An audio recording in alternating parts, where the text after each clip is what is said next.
listening to Sandy and Nora's podcast. Hey, Nora. Hey, Sandy. Hey, it's been a little bit of a while. Sorry that we couldn't make last week work, but I am so glad that you've got this other podcast that we were able to share with everyone. And I hope you folks liked it. Yeah.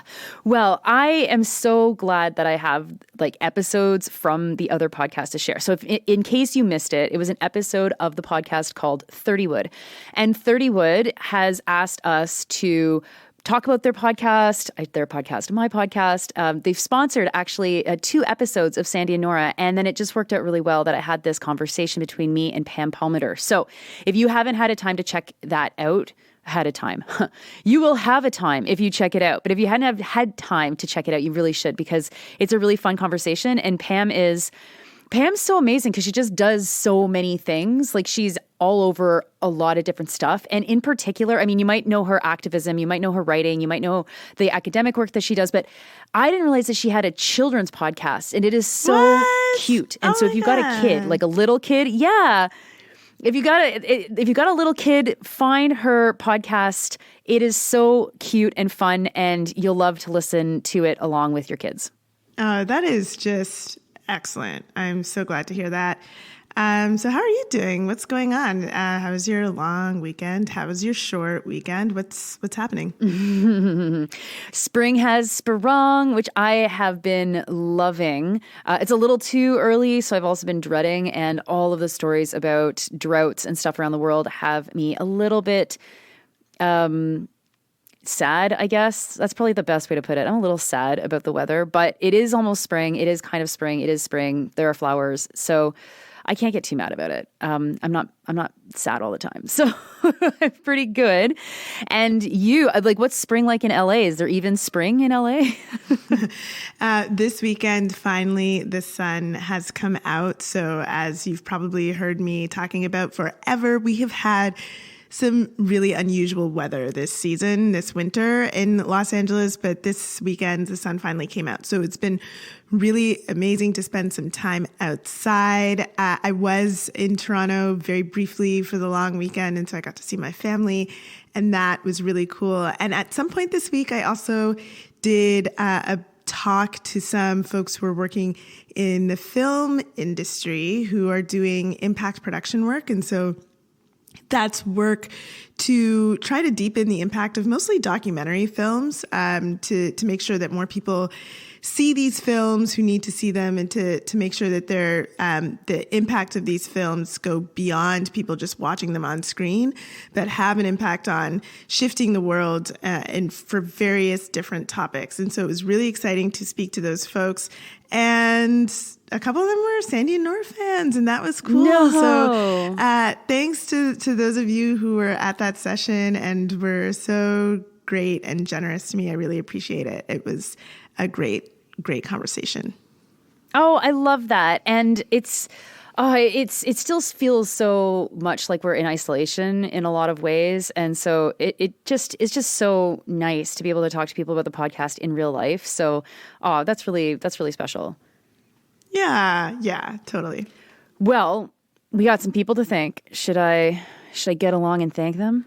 I am so into the graciousness. Let's be grateful. As always, thank you so much for sharing the podcast and spreading the word about Sandy and Nora. We really rely on you to share our podcast. You know, there's no better way than word of mouth, and frankly, there's no other way. So we appreciate that. And so for everybody that donates money to the podcast, we also love that. Obviously, you help to pay for all of our costs and a little bit of our time. And so this week, especially thanks to Janelle, Jasper, Jason, Michael, Pete, Elise, and Anna. Thank you so much for your support. Yes, thank you so much. So Nora, there's a couple of really terrible stories that I think we have to talk about before we get into our main topic for today. You know, in some ways, I wish that we were better at deciphering international news. Like, you know what? Actually, we're pretty damn good at it. But the leaked cables news, which is the news that is all over the place, I can't really make heads or tails of it. I'm just like, I don't know what's going on. I feel like I woke up out of some sort of like, terrible situation and ended up in the Cold War. Like, I just like, is this 2023 or is it 1975? I don't know. I'm confused. And I wish I could make heads or tails of it. But because otherwise, because I would want to talk about that. And maybe there's a way that we can do that at some point soon. But there are other things that we'd like to discuss today, and some things that are pretty terrible that we need to update you about before we get into it.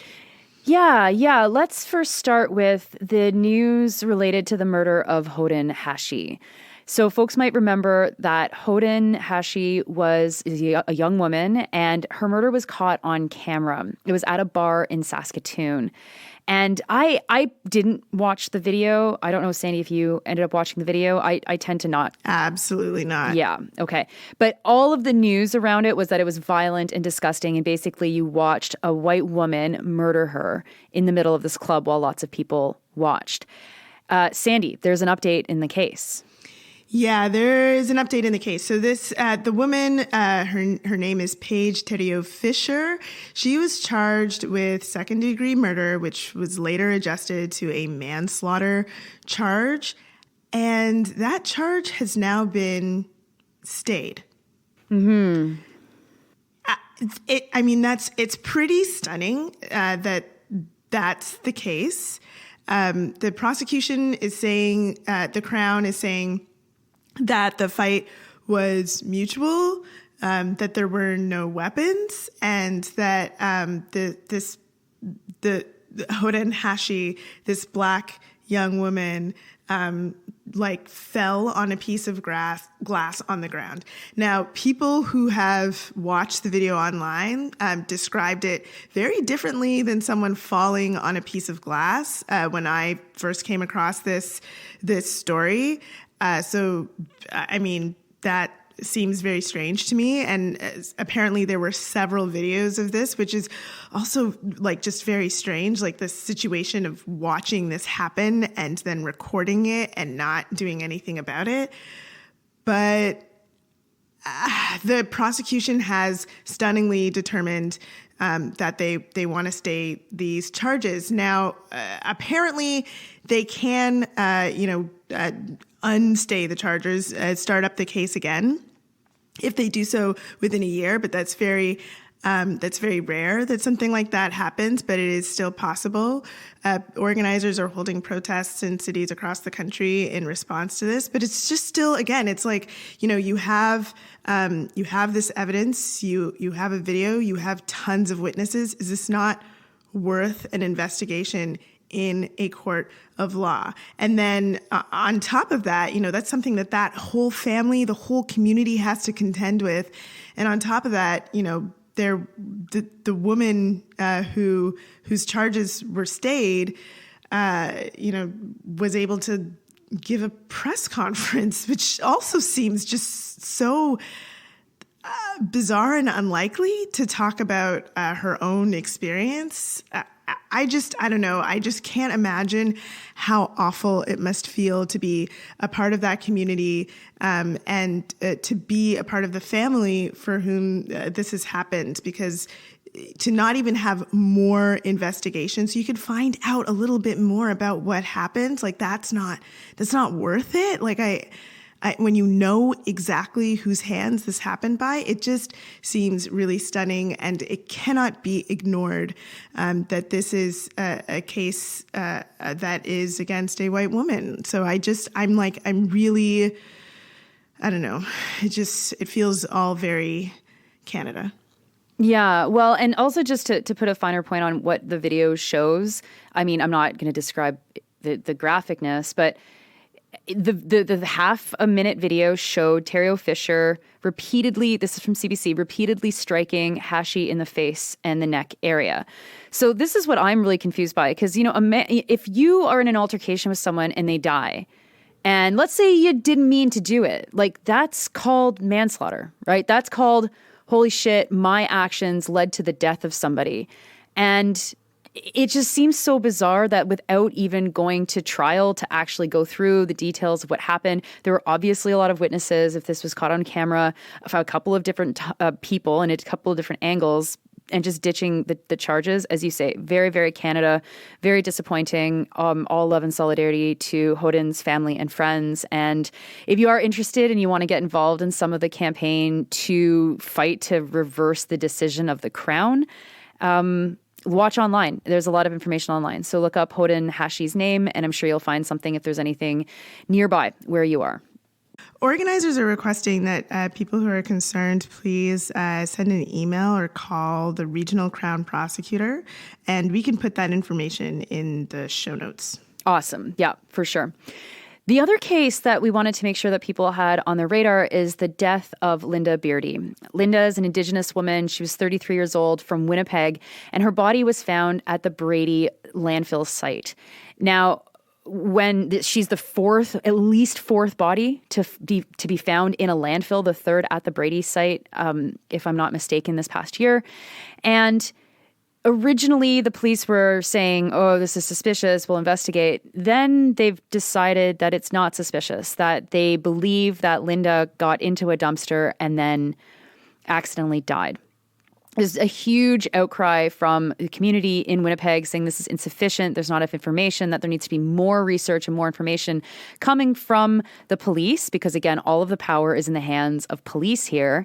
And again, it's another one of these situations where it's like, you would not be treating it like this if it was a young white woman, like very clearly. And so the community has been condemning this and continuing the camp outside of the landfill, which was set up in the aftermath of finding other bodies at the landfill. And I know that folks have been outside of the Brady Road landfill consistently demanding that resources be put in to better search the landfill to see if there are other bodies there, and also just for more accountability from police.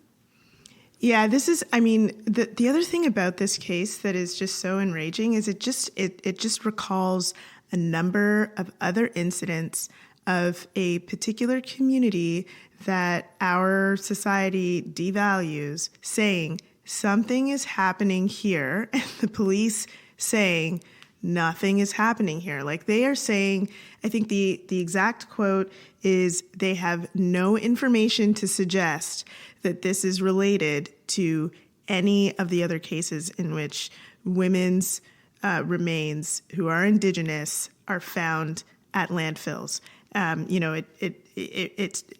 It sounds like other cases that we've seen, whether it's the Picton case or the case in the Village in Toronto, where a community is saying something is happening here.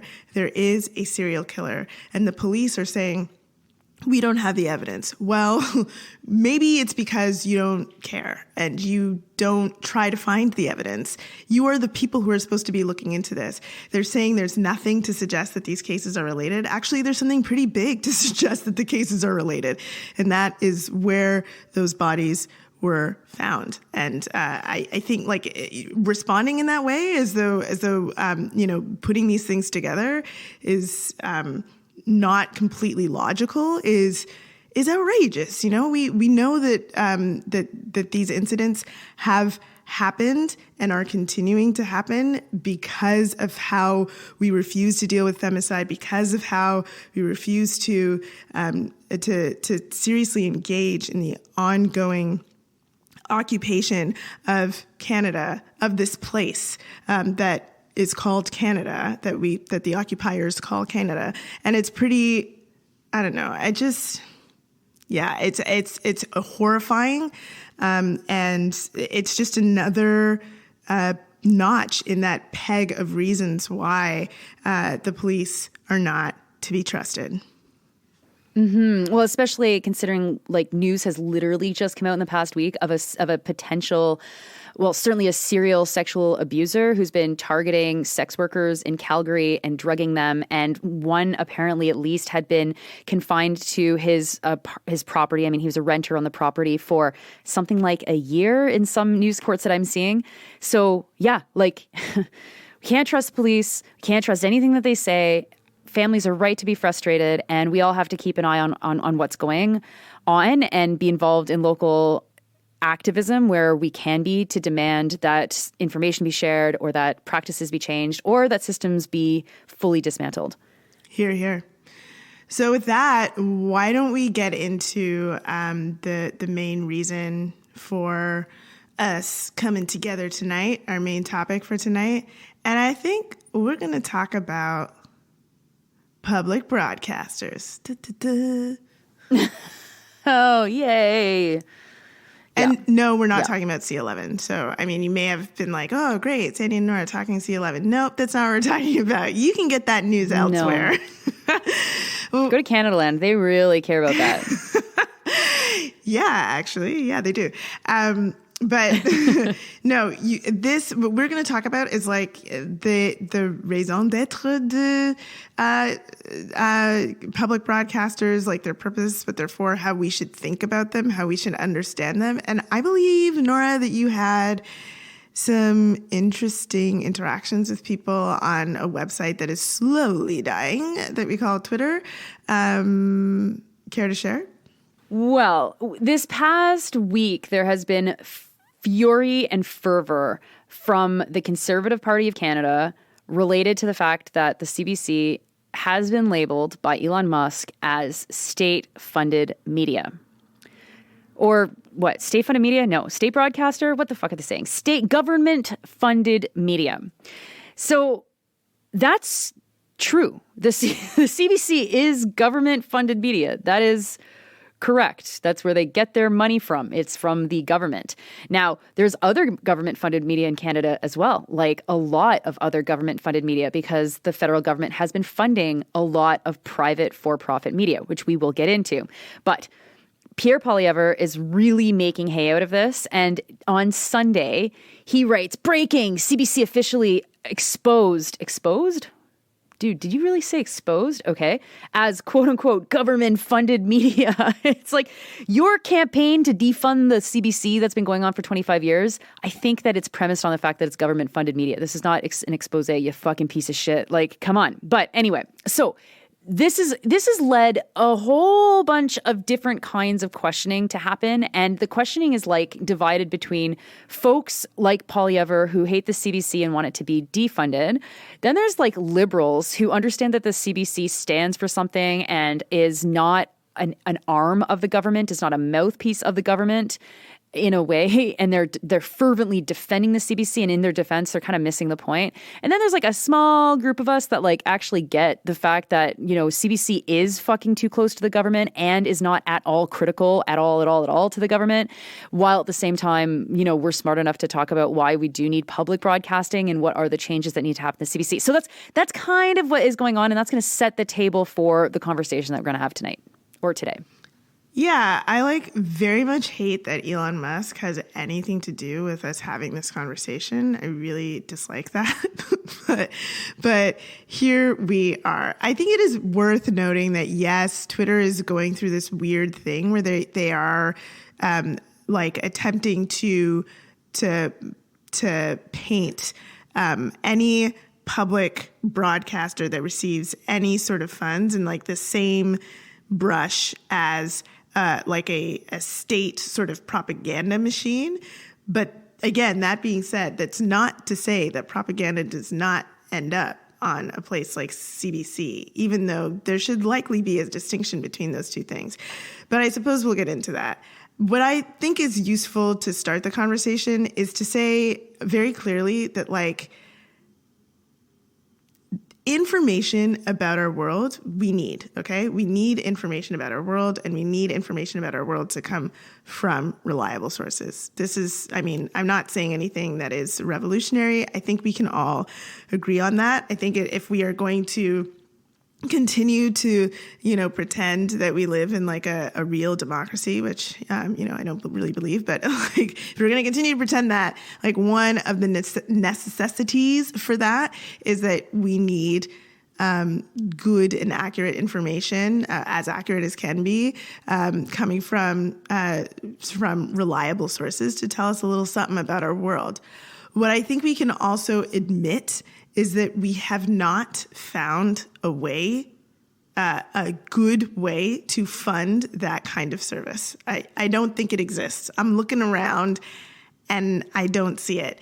In the system that we have right now, what Pierre Poilievre is suggesting is that the CBC, because there is government funding that is going to it, that takes it all the way to this idea that it is state propaganda and not worth your time, as though the other mass media that we have available to us in Canada, which are completely funded through a profit motive and basically are owned by and their motivations are owned by either, billionaire corporations, or advertisers, and that controls what we see, is better. It's not. And so what is necessary, regardless of where you get your news from, is a healthy dose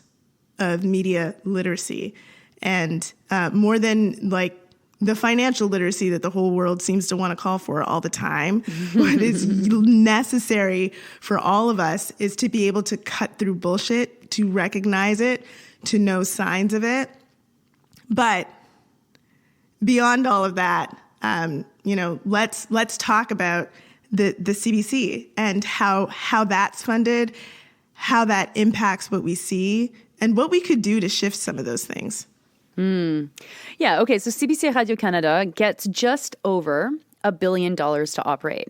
That is a shockingly low sum for a service that has to broadcast in 2 languages and have offices all across this country reporting in every part that basically you can get a radio signal, right? Like the CBC is the only thing. And what I find really interesting about the Conservatives' line on defunding the CBC is that it actually, if they get pushed, it always stops at local radio and local news. They would not, they'll destroy the CBC for sure, but they understand that voters, like conservative voters, also still do rely on listening to CBC in a lot of parts of this country, especially rural parts of this country. And it's always like when they're pushed, it's like, well, they shouldn't be in the business of television. They shouldn't be in the business of entertainment because that is unfair advantage to the private film and television industry that doesn't have the same kind of subsidies that the CBC has. So that's an interesting kind of piece in all of this.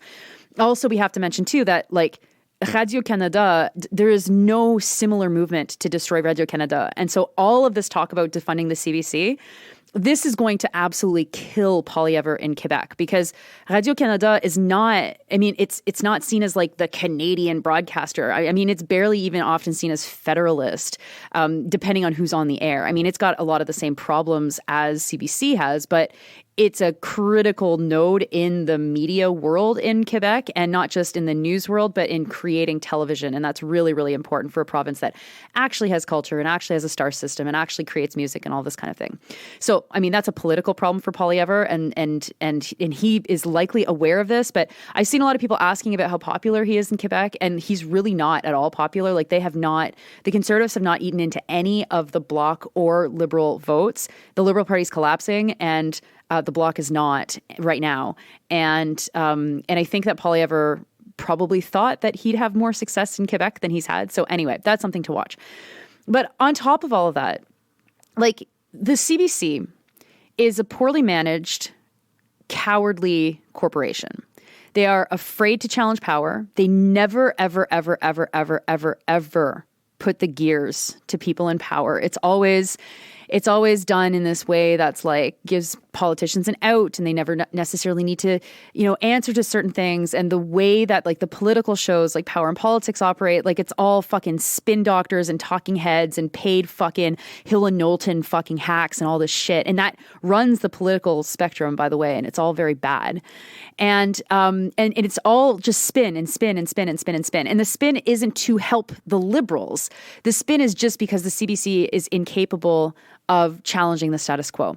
And a lot of this goes back to the 1980s, where in the manual at the CBC for how to do journalism, the idea of balance was introduced in the late 1980s. And I'm just reading a book called Take Back Canada by Maud Barlow and Bruce Campbell. Maud Barlow from the Council of Canadians, Bruce Campbell formerly from the CCPA. And they talk about the journalists who thought that the addition of the word balance into how they were supposed to report on things was actually the end of critical journalism in Canada. Because rather than actually being critical, you had to inject something called balance. So all of a sudden, any criticism of like climate change, even if climate change is pretty much fucking clear, you always had to include that little bit of criticism so that you could achieve this fake notion of balance.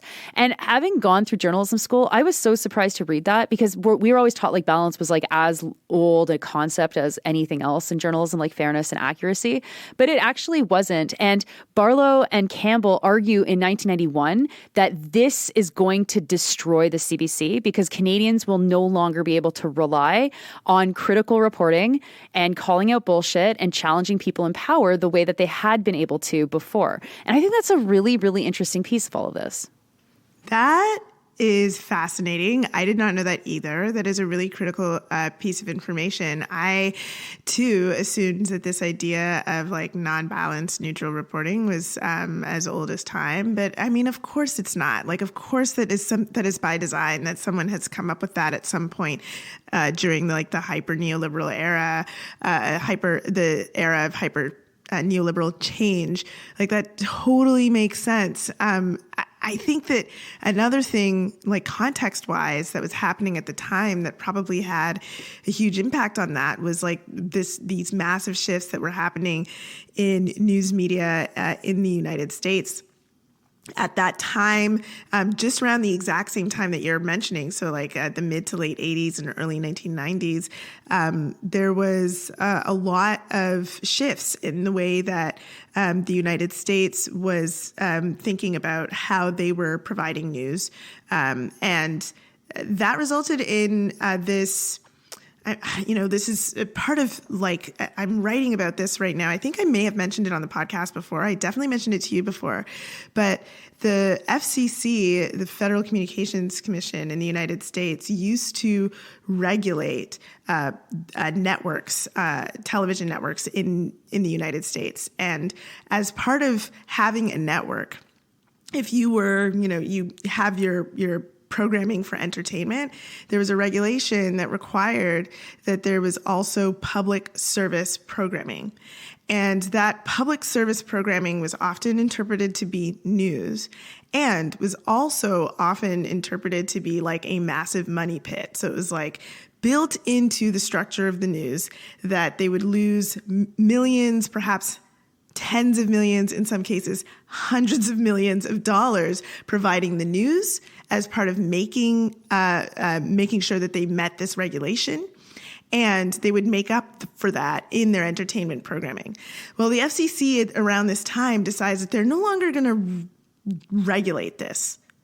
And that leads to massive changes in news in the late 1980s, early 1990s to what we see today. It creates this incentive for news that is no longer public service because nobody's checking to make sure that that's happening. The incentive for news becomes all about entertainment. And these networks start to look at what is it that people want to stick their eyeballs on and continue to watch forever and ever and ever.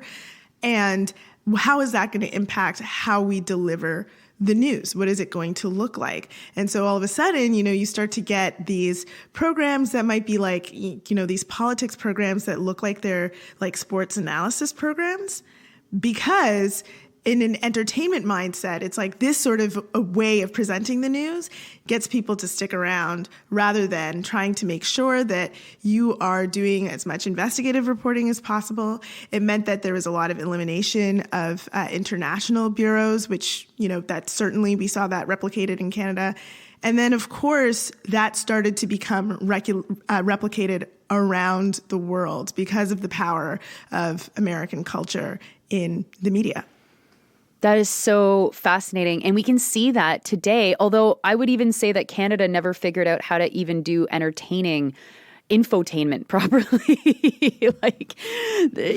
No, but you can see them trying, right? Like you can see the attempts at replication of this is the era in which 60 Minutes in 2020, what is that show? Those sort of news magazine shows that are more tabloidy come to be. And in Canada, those sorts of programs started too. And I think that they were less tabloidy than in the United States, and they were done quite better in terms of investigative value for viewers who are watching, trying to actually understand a thing. But certainly you can see the attempts at replication in the way that our programs were created, but they are definitely different. They definitely have a different flavor, and that flavor is much like you were describing, this inability to have teeth. It just seems like that is the personality of Canadian media. It's soft serve vanilla ice cream, but that has a quarter of the vanilla in it that it should have. Sugar-free. Sugar-free. Low vanilla soft serve is what the fucking Canadian media system looks like. And it's so interesting because, in the last couple of months, I have been doing spots on an international news channel, a channel of all things out of Tel Aviv, and for I-24 News. And it was the first time in my journalistic life where I was on a panel with two people and I was supposed to debate them on live television for 40 minutes. And we were talking about the migrant crisis, and I was on with a guy from the Daily Caller, so the far-right fascist piece of shit outlet, and then a kind of a classic old-school journalist who was just kind of every time the Daily Caller guy mentioned anything, he was like, I'm sorry, what are you talking about? You have no idea what you're talking about. And then I was just there as the Canadian, because it was a cross-border question on migration between Canada and the United States. So I had never done that in Canadian television, ever. I've never, ever, ever, ever, ever been asked to do a debate. I mean, I almost got to do a debate back in the years that Michael Corrin had a debate show on Christian television, and it was a very interesting show, actually, and a lot of people still talk fondly about his show, even though that was back when he was super right-wing as well. But the lack of analysis and debate, I think, is what Canadians react to when they are frustrated with the CBC, because what passes for debate is so not debate. It is you cannot challenge orthodoxy. You are not allowed to do anything that bursts open what is the most narrowly defined, what is the centrist status quo. And if you try, you're either completely shut out or you're forced into a box, and then you kind of self-censor to be able to do these things. And the problem is that the lack of analysis is that we get news on TikTok, we get news on Twitter, we get news from international sources, or we get news from local Facebook groups, and we don't need an organization like the CBC or any news organization to repeat what we've already seen. This was the biggest frustration with the pandemic, was all of the news agencies putting resources in to literally copy and paste statements from public health officials and public health websites, as if Canadians who were really interested in that couldn't get that information themselves by just going to the website and reading the information for themselves, because there was no analysis. And when you don't give people the analysis, then it's just oh, okay, that's interesting or boring, or you're lying to me, or you're not telling me the whole story. And that's year over year over year over year, while CBC management is very conservative and has made sure that the broadcaster sticks to a very conservative line. That impacts how people interact with the public broadcaster. And you can hear the lack of quality that comes when you don't have that analysis. Now, I'm going to read a bit of a story for you, Sandy. This is so funny. Okay. First of all, it's been put under the science tab. I think that this, or tag, I think that this might be a mistake, but it's under science. CBC National Science News, okay? Headline: Twitter puts, quote, government-funded media, unquote, tag on CBC account. Okay? On what account? CBC account. Their account. Oh, okay. This article is them reporting that they have been labeled as government-funded news, okay? It's unbylined, so we don't know who the journalist is that wrote this, which is another consistently cancerous practice of the CBC, that people's work is constantly erased and the byline is just CBC News, and you can't connect with the journalist that's writing about stuff. Anyway, fine. Unbylined, CBC News, some poor junior journalist working on a Sunday night published this and we don't know who it is. Shout out to you. But I'm going to take that shout out back because this story is so hilarious. It's like Twitter has put a government-funded media label on CBC's account. You are CBC. Why are you talking about yourself in the third person? This is the CBC's website. You are what you're talking about, okay? Next, the label on CBC's account is the latest move by Twitter to blah, blah, blah. Okay, again, you are the CBC. They quote Twitter on why they've done this. They go to the United States to talk about national public radio like NPR. That's in the same situation. Sorry, that is NPR, which is in the same situation as the CBC. Then, Sandy, who do you think is the next person they quote? Just wild guess.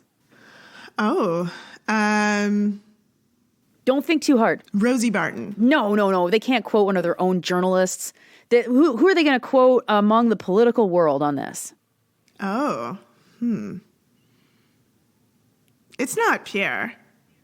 Of course it's Pierre. No, you are kidding. You have to be kidding. Please tell me that you're joking. No. It's like they talk about NPR, and the next thing they move to is conservative leader Pierre Poilievre recently called on Twitter CEO, blah, blah, blah. And then they embed his tweet with his letter to Twitter. And then you scroll past that, which of course you can just click out of. No, I wish. I told you this was amazing, right? Poilievre reaction again, saying that Trudeau propaganda, not news. The CBC's been officially exposed. No analysis in this about why Poilievre is doing this, what he's trying to play here, how he's fully motherfucking lying through his teeth or through his fingertips or whatever. And then they get into the CBC as a crown corporation wholly owned by the state, but operated at arm's length by from the government. So it's like, so it is wholly owned by the state. It is government-funded media. That's what the tag says. So what's the problem, CBC? And then it kind of goes on. CBC's top corporate spokesperson gets a quote. Of course, he's not higher than Poilievre for some fucking unknown reason. And then a little paragraph about the revenue that they got on the Olympic Games. Wait, what? Yeah, that's how it ends. Why? How's that relevant? Because that was how much revenue they got in advertising. Oh my God, no, I don't want to hear it. What in the world are you talking about? I can't believe that that's real. I know that there's this frustrating commitment to both sides, but that is wild. And you saying, what is the problem? I just want to say it is a problem that which I think, this is not what you're saying, that Twitter is trying to make that Elon Musk has his own agenda here. But CBC, you can talk about what the problem is. You have no problem being a publicly funded broadcaster. Of course you don't. You're into it. You're into it's it. Good. It's a good thing. You want that shit to continue. Why are you, what in the, I'm just really stunned. And while you were reading me that story, I decided I would look up to see if NPR did anything similar. NPR does have two stories that they've written, one that's in first person voice, and all of the bylines are written. So who wrote the articles. And one's in first person voice. It's we are no longer participating in Twitter because blah, blah, blah. Because if you don't know, National Public Radio in the United States has decided to leave Twitter after being labeled a state-affiliated media, which is different than what CBC was labeled. I think that they were eventually changed to be labeled the same as what CBC was labeled, but they still determined that they wanted to leave. So that's one, is that they wrote a story that was in kind of first-person style. The other is that they wrote a story that is more, I think, along the lines of it's not in first person. They're talking about what has happened to NPR and Twitter, but they didn't they could have absolutely referred to Republicans in the United States who hate publicly funded anything and have been, running this campaign against NPR, but they absolutely did not do that. They do an analysis of Elon Musk. because that makes sense. Like Elon Musk and Twitter and discussing like the idea of publicly funded radio. So that's or publicly funded media. So that's really, really fucking fascinating that CBC took that tack with it. Mm-hmm. Well, I mean, this is a corporation that knows that it's on the ropes. Like, it's known that it's been on the ropes for a long time. And ever since the board, who had been mostly appointed by Harper from like among conservatives, really changed CBC English service, their orientation and what was permitted and what was too far to the left, right? Like, this is an agency that is afraid of being perceived of being of being left wing, and that because it's afraid of being perceived as being left wing, it goes way too far to the right. I mean, one of the things that I mentioned on the Daily News in the past week was like a story about graphite mining that was full on PR for a graphite mining company. Didn't mention at all the indigenous communities around the proposed mine and what they think about resource extraction or anything like that. And then put the question about why it takes so long to approve these projects and why the projects aren't getting public funding directly to the Minister of National Resources. So fully doing PR on behalf of this graphite mining company. And so like the corporation cannot help itself. It cannot help itself. It's so, and this is the management. Like, I blame management first and foremost, and then I blame status quo defending older journalists who gatekeep a lot of these positions, journalists, producers, people that work in these kinds of positions, and that don't allow younger journalists to have the freedom and the flexibility to tell the stories that they know need to be told in this country and that they know are actually going to be popular if they're told in a certain way. And it's so fascinating to me because it's like, you are fucked. Like, your days are numbered. And Poilievre is going to not touch Radio-Canada. I bet he'll sever the service. That would be my guess. And completely protect Radio-Canada and then decimate CBC so that it is only radio. That's my guess of what they're going to actually do to the CBC. And what is the best defense is a good offense. It's not going to be being a fucking defensive cocooning like armadillo in a ball right now, hoping that, you know, Poilievre is just not going to get elected, because that's a self-reinforcing problem. Like, if you're afraid that you look like you're getting too close to Justin Trudeau, you cannot go to war with Pierre Poilievre in a basic way.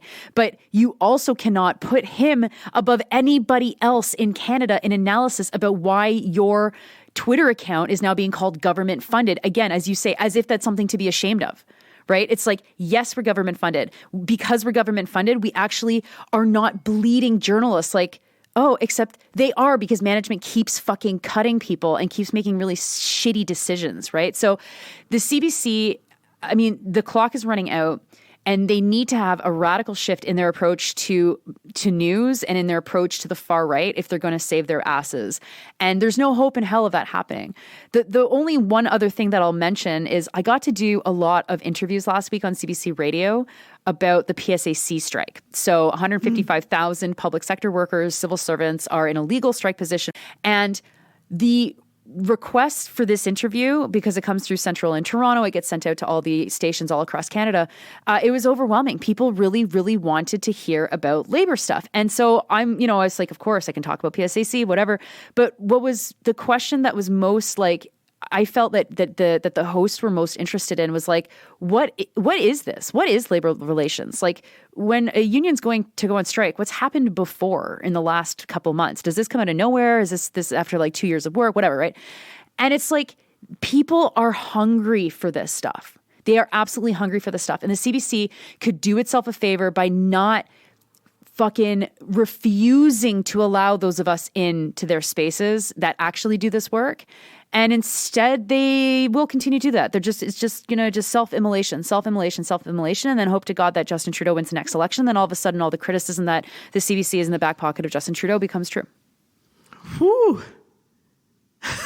Wow. I'm sorry. I'm still reeling from that story. Can you imagine how happy the Conservatives must have been to see that it doesn't matter whether a person is reading the National Post or the CBC itself, that the news coming out of this is going to parrot their line?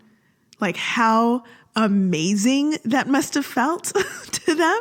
That's such a good point. Okay, two things on that. One, this literally just came out 2 minutes ago. I just happened to catch it. So it is going to be interesting to see how they respond to this kind of news. But you're totally right. But the number two thing that I think that Canadians need to ask themselves is like, what is the material difference in the reporting between a CBC and an Ottawa Citizen, or a CBC and the Toronto Star, or the CBC and the Montreal Gazette? There's none. There's fucking zero difference. And I think that is a really damning comment on the state of public broadcasting, when there's zero difference than that between something owned by a fucking Republican hedge fund and a German fucking insurance company. Hear, hear. I think also, like, we have to be very clear that this tag government funded is also misleading because the way that corporate subsidies work in this country, whether it was corporate subsidies during the pandemic or through the targeted funding to save newspapers and the oldest fucking crumbling media around, those are all government funded. As people have been pointing out, I mean, everything's government funded in Canada because we have no industries that fucking survive on their own. 100%. Like, we're just like a government funded fucking place. That's all the fuck we are. Hello. So the fact that I think that there is a lot of political hate to be made on the fact that they're targeting the CBC, and then they're not slapping on the government funded label to Post Media, who also received a lot of fucking money, or to Rogers, that received like more than $100 million during the pandemic in public funding and public benefits, whereas the CBC received nothing, right? They got no pandemic funding. That was in addition to the core funding that they received. And so like that, if we want to talk about the targeting of public broadcasting in this sense, I think that that's really important. And to say that there are almost no mainstream media in this country that are not receiving public funding. And that is a huge fucking problem. But the fact that they're targeting the CBC, I mean, this is where the CBC needs to stand up and be like, yes, we are the public broadcaster. If the federal government doesn't fund broadcasting, if it doesn't fund fucking publishing, if it doesn't fund film, if it doesn't fund the fucking oil industry, the industries look really different, right? And I'm someone who's like, we shouldn't fund the oil industry because that's bullshit and they should fucking die a slow or very quick death.